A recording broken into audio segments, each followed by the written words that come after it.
morning. So, the chef, he invited you in for a drink. That's big. That's big. What did he say? What? What, you can't tell me? Oh, forgive me for intruding on your deep personal relationship with the chef. Oh, I see how it is. You get me to teach you a few kitchen tricks to dazzle the boss, and then you blow past me? Wake up. I thought you were different. I thought you thought I was different. I thought... I didn't have to help you. If I looked out only for myself, I would have let you drown. But I wanted you to succeed. I liked you. My mistake. Okay, sorry, Bona. So,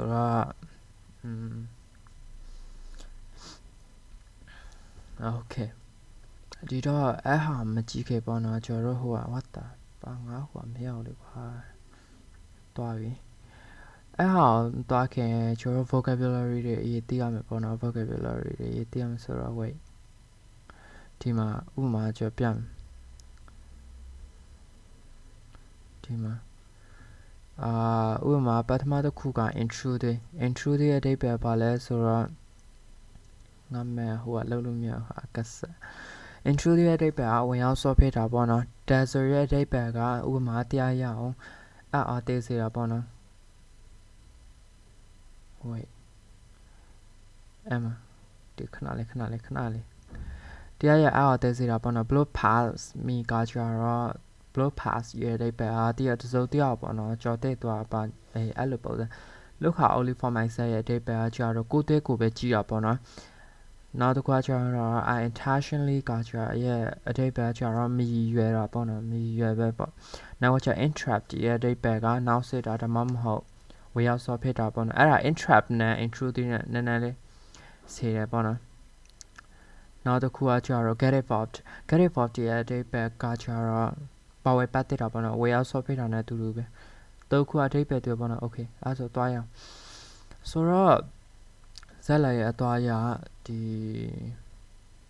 forgive me for intruding on your deep personal relationship with the chef ဆိုတော့အဲ့ပဲရောက်လာပြီကွာဆိုတော့အဲ့မှာကျတော့ဘာသာပြထားတာကျတော့ကျွန်တော်ဟိုကတိုက်ပဲဘာသာပြထားတာပေါ့နော်ဒါပေမဲ့ကျွန်တော်တရားလေးဆက်ပြပေးမယ်ပေါ့နော်အဲ့မှာ intrude ရဲ့အဓိပ္ပာယ်ပါလဲဆိုတော့to means intrude to entrap or get involved is something private where you're not wanted or invited ဆိုလိုတာပေါ့နော်ဟိုဘယ်လိုပြောမလဲ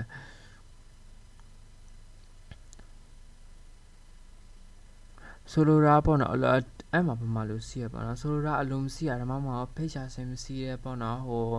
private ဖြစ်တဲ့ပေါ့နော်ဟိုကိုကြီးကိုတာကိစ္စတွေမှာကွာဝင်ရောက်ဆော့ပေးတာ entrap လောက်တာကွာဒါမှမဟုတ်involved လောက်တော့ပြောတာပေါ့နော်ဆိုတော့intrude ရဲ့အဓိပ္ပာယ်ပေါ့နော် intrude ရဲ့အဓိပ္ပာယ်အလွယ်မဲ့မှဆိုရင်ဝင်ရောက်ဆော့ပေးတာတခုခုဝင်ရောက်ဆော့ပေးတာပေါ့နော်အင်္ဂလိပ်လိုမဲ့ဆိုရင် entrapped or get involved အဲ့ဒါအလွယ်မဲ့လို့မှတ်ထားလို့ရပါတော့ okay you get me to teach you a few kitchen tricks to dazzle the boss and then you blow past me ဆိုတော့အဓိပ္ပာယ်ပါလဲဆိုတော့အဲ့မှာတုတ်ထားတဲ့ tips တခုစီရပေါ့နော်ဘာလဲဆိုတော့အဲ့မှာ you get me to teach you ရဲ့အဓိပ္ပာယ်မင်းငါ့ကိုသင်ပေးခိုင်းပြီးပေါ့နော်သင်ပေးခိုင်းတယ်ပေါ့နော်ဘောသင်ပေးခိုင်းတာလဲ a few kitchen tricks ဆိုတော့ you get me to teach you ကကြတော့မင်းငါ့ကိုသင်ပေးခိုင်းတယ်ပေါ့နော်ဘောသင်ပေးခိုင်းရလဲ a few kitchen tricks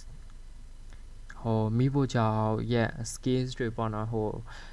ဒါလီနီဒါကိုင်းနီတွေဥမာ hitchin နီတွေတို့ tricks တွေပေါ့နော် kitchen tricks တွေ okay ဘာလုပ်ဖို့လဲ to dazzle the boss to dazzle လုပ်ဖို့ကွာအော်သေးစေဖို့ဒါဟိုဘယ်လိုပြောမလဲform ဖြစ်ရပေါ့နော် အဲ့ဟာပြီးတော့နည်းနည်းလေး advanced ဖြစ်ရဆိုတော့တုံးလို့အရင်မိုက်တယ်ပေါ့နော် to dazzle the boss ဟိုတတိယအောင်တဲ့စပေါ့နော် and then you blow past me ရဲ့တိတ်ပဲအကျော်လွယ်လွယ်ပါတဲ့မင်းငေါကြော်တဲ့သွားလားဥမာဟိုဗမာလူဆွေတော့ငကြက်ခွင့်နေသွားလားပေါ့နော်အဲ့လိုပုံစံ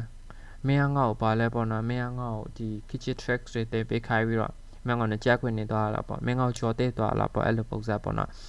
အဲ့မှာအဲ့လိုဆိုရင်တော့ပေါ့နော် dazzle ရဲ့တိတ်ပဲ to dazzle means to impress someone greatly to make them amazed by your abilities to impress ရဲ့တိတ်ပဲပါ impress ရဲ့အဓိပ္ပာယ်အထင်ကြီးစေတာ to impress someone greatly တရားရအောင်တစုံတရာပေါ့နော်အထင်ကြီးစေတာပေါ့နော်တစုံတရာကအထင်ကြီးစေတာ to make them amazed by your ability မင်း ability တွေပေါ့နော်မင်း ability တွေနဲ့သူတို့အော်သိစေတာပေါ့နော်အဲ့လိုပုံစံအဲ့မှာမလို့စီတယ်ဒါတော့ဟိုအချာပါပေါ့နော်ဒါပေမဲ့ကျွန်တော်အမှနားလည်လွယ်အောင်ကျွန်တော်ဆက်ပြပေးတာပေါ့နော်ဟိုကဆိုတော့ဒါဆိုရတဲ့ပြာတစုံသူကအလောထင်ကြီးစေရဒါမှမဟုတ်တည့်ရစွမ်းရည်ပေါ့နော်သူတို့အားတဲ့စီအဲ့လိုပေါ့နော် okay and blow past someone blow past ရဲ့တဲ့ပြဆက်ပြပြီးပေါ့နော်တစုံတယောက်ကြော်တဲ့တော့ဆိုတော့အဲ့ကလေးလို့ဆိုတော့ဘယ်လိုမျိုးလဲဆိုတော့ကွာအဲ့လိုဆက်ပြမယ်ဆိုရင်and to blow past someone was is accusing Leguini of doing to her here means to use someone for your own advantage, like for your benefit, and then ignore them or leave them behind. Leave them behind as your fast. So အဓိပ္ပာယ်ဘာလဲဆိုတော့ဒီမှာ Leguini ကပေါ့နော်ဒီနေရာမှာပေါ့နော်သူဘာလဲ accuse ကကြောဘာလုပ်တာaccuse ကကြာဘာလုပ်တာ 3 2 1 accuse ကဘာလုပ်တာလဲဆိုတော့ ဆွဲတာပေါ့နော်ဆွဲတာ sis accusing ဟိုဆွဲတာပေါ့နော် Leguini of doing to her here သူမဒီမှာလုံးနေတာအတွက်ဟိုအပြစ်တရားတော့မဟုတ်ဆွဲတာပေါ့နော်ဆွဲတာပြီးတော့ means to use someone တစုံတရာအသုံးပြုမှာ for your own advantage မင်းရဲ့ကိုကြီးကိုတာဟိုဘာလဲအကျိုးအများတွေပေါ့နော်တချို့တည်းအသုံးပြုတာ like for your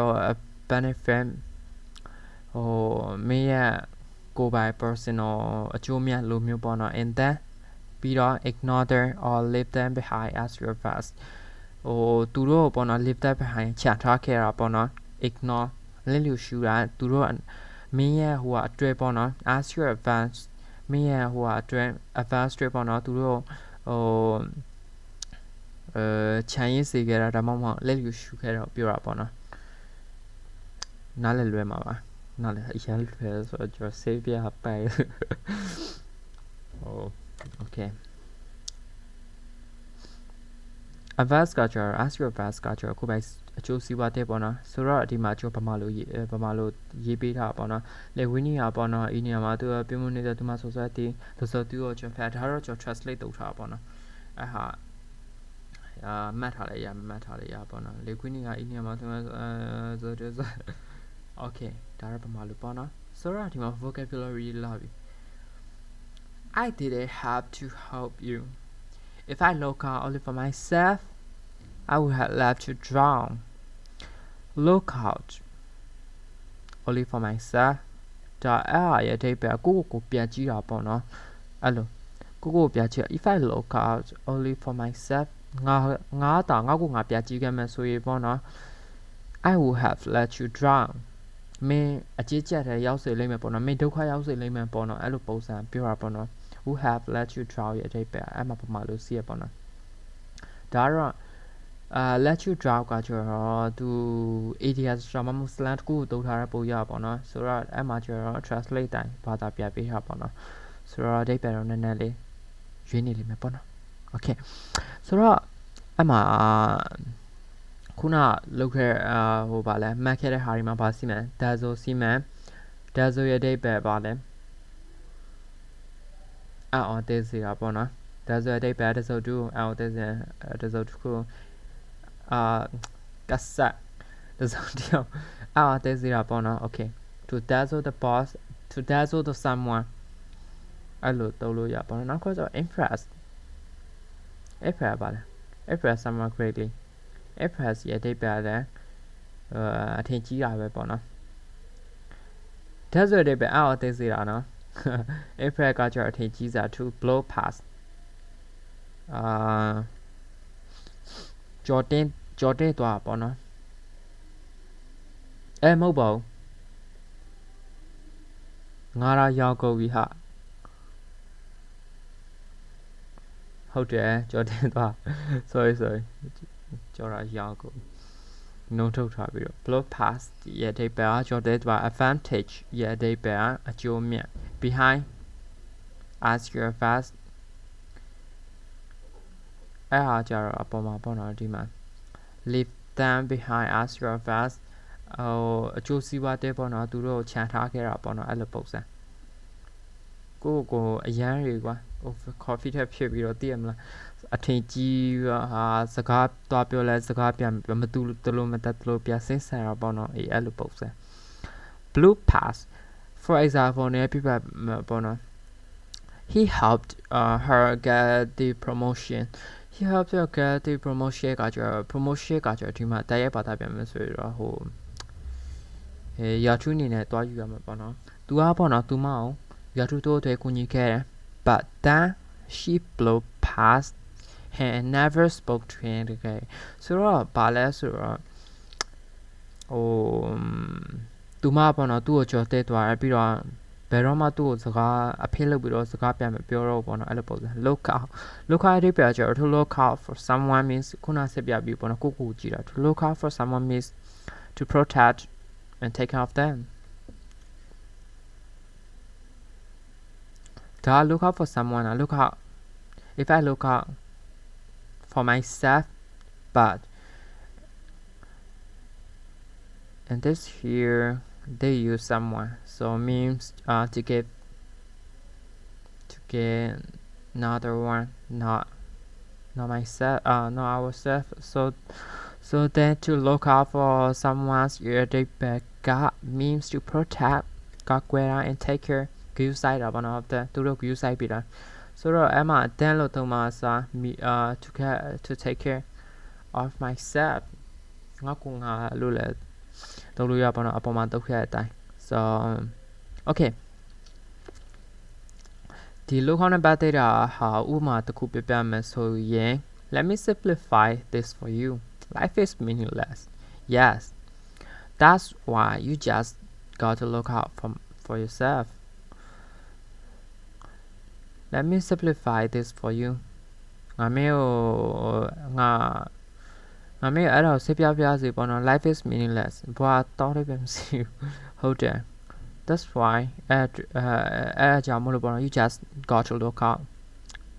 for yourself မေကိုမကြည့်တဲ့ပေါ့နော်စောက်ဆိုင်တဲ့တူမှာအဲ့လိုပုံစံပေါ့နော် if I look out only for myself I would have to let you drown အဲ့ဒါပေါ်ဟာပဲဆိုအဲ့ကြောင့်ဖြစ်ဖို့ meaning ပေါ့နော် okay